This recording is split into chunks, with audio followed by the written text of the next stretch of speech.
बिस्मिल्लाहिर्रहमानिर्रहीम, अस्सलाम वालेकुम। मैं हूं एहसन अयाज और आपको अपने डिजिटल प्लेटफॉर्म पर खुश आमदीद कहता हूं। नाज़रीन, उर्दू का एक मशहूर फ़िक्रा है कि जैसे को तैसा, और यही फ़िक्रा जब हम पंजाबी में बोलते हैं तो वो सुनने को मिलता है शेर नु सवा शेर। और जब यही फ़िक्रा सराइकी में बोला जाता है तो कहा जाता है कि गो को मिली गो, जे झइयो ते जे झइयो। और जब इंग्लिश में यही फ़िक्रा बोलते हैं तो उसको कहते हैं टिट फॉर टैट, यानी अदले का बदला। नाज़रीन, दो मशहूर शख्सियात, अपने अपने शोबे में काफ़ी महारत रखने वाले दो लोग बिल आखिर एक ही टेबल पर एक दूसरे के आमने सामने बैठ गए और हर फॉलोअर को, उनके देखने वालों को इंतज़ार था कि ये जो टेबल टॉक हुई है, जो ये इनकी सिटिंग हुई है, ये कब उन तक पहुंचेगी। नाज़रीन, बात को लंबी चौड़ी मैं नहीं करूंगा। मैं बात कर रहा हूं मशहूर जर्नलिस्ट पॉडकास्टर रिहान तारिक साहब की और जनूबी पंजाब शुजाबाद से ताल्लुक़ रखने वाले सराइकी हकीम शहजाद हकीम उर्फ लोहा पहाड़ की। नाज़रीन, शहजाद हकीम जिस तरह का शुगर लगाते हैं, मैं तो उसको शुगर ही कहूँगा, क्योंकि टिकटॉक पर वो खुद भी कहते हैं कि मैं तो लोगों को एंटरटेन करता रहता हूँ, लोगों को हंसाता रहता हूँ।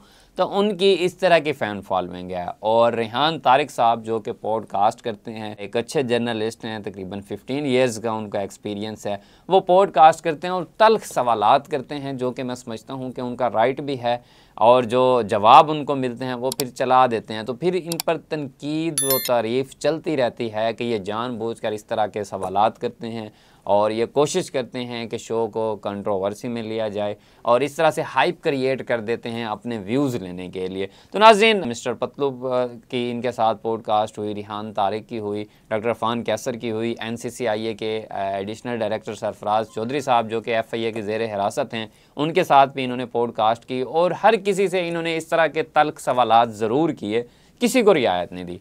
तो ये माजरा हुआ। अब जो हकीम शहजाद अलमरूफ लोहा पहाड़ साहब हैं, उनके साथ भी सेम यही सूरत हाल हो चुकी है, क्योंकि हमने देखा क्लिप्स में कि हकीम शहजाद साहब रिहान तारिक की पॉडकास्ट में पहुंचे हुए हैं। तो सबको इंतज़ार लग गया कि किस तरह की ये पॉडकास्ट होगी, किस तरह की गुफ्तगू होगी, क्योंकि रिहान तारिक साहब तल्ख सवालात करते हैं, सख्त सवालात करते हैं। और जो हकीम शहजाद हैं वो अपने इंटरव्यूज़ में, अपने टिकटॉक की वीडियो में इस तरह की लैंग्वेज यूज़ कर सकते हैं कि हकीम शहजाद को शो में बिठा कर रिहान तारिक साहब आसानी के साथ फंसा सकते हैं। तो हर बंदा इंतज़ार में था कि देखें कि किस तरह से रिहान तारिक ने शहजाद हकीम को खुडे लाइन लगाया, क्योंकि जिस तरह की टिकटॉक शहजाद हकीम बनाते हैं तो काफ़ी सारे सवालात उठते हैं। पिछले दिनों भी उनकी एक वीडियो वायरल हुई जिस पर वो अजीब किस्म की गुफ्तगू कर रहे थे, तो एंकर ने उनको टोका भी, तो लेकिन उसने कहा कि ये मेरा अंदाज़ है, जब आप मेरे पास इंटरव्यू करने के लिए आए तो आप खुश नहीं थे, देखिए मैंने ये बात की, आपके चेहरे पर खुशी आ गई। तो एंकर ने कहा कि भाई ये खुशी नहीं है, ये हिमाकत है, आप अल्फाज का चुनाव बेहतर तौर पर करें। आप खुद को सियासतदान भी कहते हैं, इलेक्शन में हिस्सा भी लेना चाहते हैं, लोगों की नुमाइंदगी भी करना चाहते हैं, और इस तरह के अल्फाज आपको जेब नहीं देते। बहरहाल शहजाद हकीम इसको फ़न में लें या जो भी लें, तो कुछ मामलात पर ये अखलाकियात से गिरी हुई बातें कर जाते हैं, और ये इदारों ने भी इनको एक दफ़ा गिरफ़्तार किया है, बल्कि एक दफ़ा अब इनको नोटिस भी गया हुआ, इनके दवाखाने की वजह से वो सील भी किया गया। बहरहाल वो दोबारा से उसको रीसील कर दिया गया, वो एक अलग मामलात है। लेकिन बात आज के व्लॉग का मकसद सिर्फ ये है कि जो रिहान तारिक के साथ इनकी पॉडकास्ट हुई वो अभी तक ऑन एयर क्यों नहीं हुई, क्योंकि शहजाद हकीम साहब ने मना कर दिया है कि मेरी पॉडकास्ट ऑन एयर नहीं करनी है। वो अपना एक वकील के साथ, अपने वकील के साथ खड़े होकर एक वीडियो बयान जारी करते हैं कि जी रिहान तारिक ने मुझे पॉडकास्ट करने के लिए बुलाया, इसका वतीरा है, ये लोगों को बुलाता है, उनको फंसाता है, पैसे देता है, ख़रीदता है, और फिर उनसे ऐसे सवालात करता है जिससे मुआशरे में उनकी बेइज्जती होती है, मुआशरे में उनको सर झुकाना पड़ता है। मतलब इस तरह के उल्टे सीधे सवाल करता है। तो मेरे साथ भी इसने यही करना था, तो इसने मुझे कहा मैं आपको 50 लाख रुपए दूंगा। नाज़रीन, 50 लाख रुपए शहजाद हकीम कह रहा है, ये मैं नहीं कह रहा, कि हम मेरे साथ रिहान तारिक ने, जर्नलिस्ट रिहान तारिक ने डील की कि आप मेरी पॉडकास्ट में आए, मैं आपको 50 लाख रुपए दूंगा। मैं चला गया पॉडकास्ट में, इन्होंने सवालात किए, और उसके बाद जब प्रोग्राम ख़त्म हुआ तो धमकाया गया, डराया गया और 50 लाख रुपए भी नहीं दिए गए। तो मैं अब इनको कहता हूं कि ये मेरा प्रोग्राम ऑन एयर नहीं करेंगे। और इस हवाले से उन्होंने मुल्तान हाई कोर्ट में रिट पिटीशन भी दायर कर दी है कि सहाफ़ी रिहान तारिक ने मेरे साथ फ्रॉड किया है, 50 लाख कहकर मुझे 1 रुपया नहीं दिया और मुझसे उल्टे सीधे सवाल किए, और इसके साथ साथ AI जनरेटेड ऑडियोज़ भी उन्होंने जनरेट कर दी हैं AI से, और जो कि मेरी हैं ही नहीं, तो इसलिए मैं नहीं चाहता कि ये अपलोड किए जाएं। तो मेरा ये जो पॉडकास्ट था उनके साथ ये अपलोड हरगिज़ ना किया जाए। तो नाज़रीन, ये एलिगेशन शहजाद हकीम की जानिब से लगाया गया है जर्नलिस्ट रिहान तारिक पर।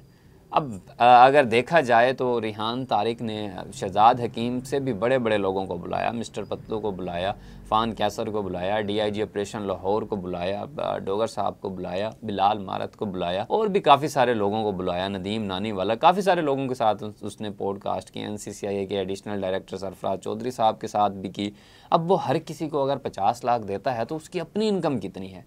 तो ये तो बात समझ से बाहर है कि ये जो इल्ज़ाम लगाया जा रहा है, आखिर क्यों लगाया जा रहा है। चलें एक तरफ मान लेते हैं कि ये इल्ज़ाम लगाया जा रहा है, तो क्या आप किसी के पास पॉडकास्ट करने जाते हैं तो क्या आप उनसे 50 लाख रुपए पर अगर आपसे लोग ले लें, फिर आपसे गलत बातें निकलवाएं, तो फिर आप क्या गलत बातें निकाल देंगे, झूठ बोल देंगे, अजीब व गरीब बातें कर देंगे? ये शहजाद हकीम साहब कह रहे हैं कि जी मुझे पॉडकास्ट के लिए बुलाया, अजीब व गरीब सवालात करते हैं, ये मैं इनको जानता हूँ, लेकिन इन्होंने 50 लाख रुपए देने का कहा तो मैं भी चला गया। मतलब आपको कोई बंदा 50 लाख देता है और आपसे उल्टी सीधे बातें निकलवाता है तो आपके लिए ओके है, गुड है, कोई मसला नहीं है, जो बातें निकलवानी है निकलवा लो, 50 लाख रुपए दे दो। अगर 50 लाख ना दे तो फिर आप उल्टी सीधी बातें, फिर आपको कानून भी याद आता है, फिर आपको अदालतें भी याद आती हैं, फिर आपको सहाफ़ी भी बुरे लगने लग जाते हैं। मतलब ये तो मैं किसी की साइड नहीं ले रहा, मैं तो एक जनरल सी बात कर रहा हूँ कि 50 लाख रुपए दे दो, फिर जो भी कहा उसको ऑन एयर कर दो। अगर 50 लाख रुपए नहीं दिए, पहले तो मैं नहीं समझता कि इस तरह की डील हुई होगी माजरत के साथ।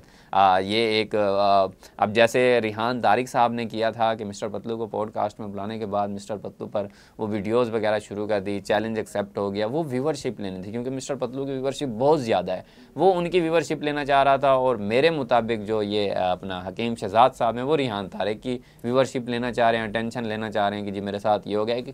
एक हाइप क्रिएट की जा रही है कि ताकि जब भी ये शो ऑन एयर किया जाए तो ये बहुत सारे लोग देखें आखिर इसमें ऐसा क्या था कि जिसको शहजाद हकीम ने 50 लाख रुपए का हर्जाना दायर कर दिया और रिहान तारिक ने उसको ऑन एयर ही नहीं किया काफ़ी सारे दिन। अब ये एक गैदरिंग, ये एक व्यूवरशिप इकट्ठी की जा रही है, फॉलोअर्स इकट्ठे किए जा रहे हैं, एक चेन बनाई जा रही है कि सब लोग इस केस से जुड़ जाएं, इस मामले से जुड़ जाएं, उसके बाद इसको ऑन एयर किया जाए और उसके बाद व्यूवरशिप जो आएगी, जाहिर सी बात है रिहान तारिक साहब को भी व्यूवरशिप की कमी नहीं है, तो वो जो व्यूवरशिप आएगी तो शहजाद हकीम साहब की भी व्यूवरशिप में, फ़ैन फॉलोइंग में और उनकी रेटिंग में इजाफा होगा। तो एक पहलू ये भी हो सकता है।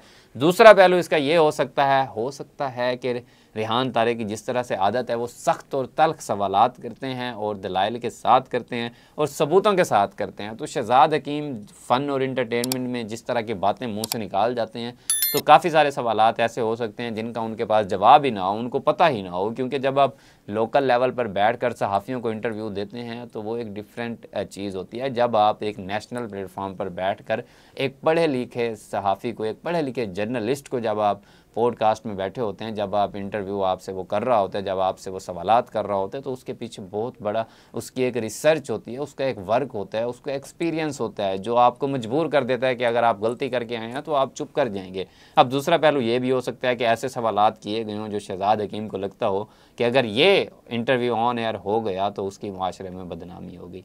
अब ये 2-3 चीज़ें हैं जो सामने आ रही हैं। बहरहाल जो अभी तक की अपडेट है, शहजाद हकीम साहब ने मना किया हुआ और हर्जाना भी दायर कर दिया 50 लाख रुपए का, और शो भी ऑन एयर नहीं किया जा रहा, जबकि रिहान तारिक साहब इस मामले पर बिल्कुल खामोश हैं।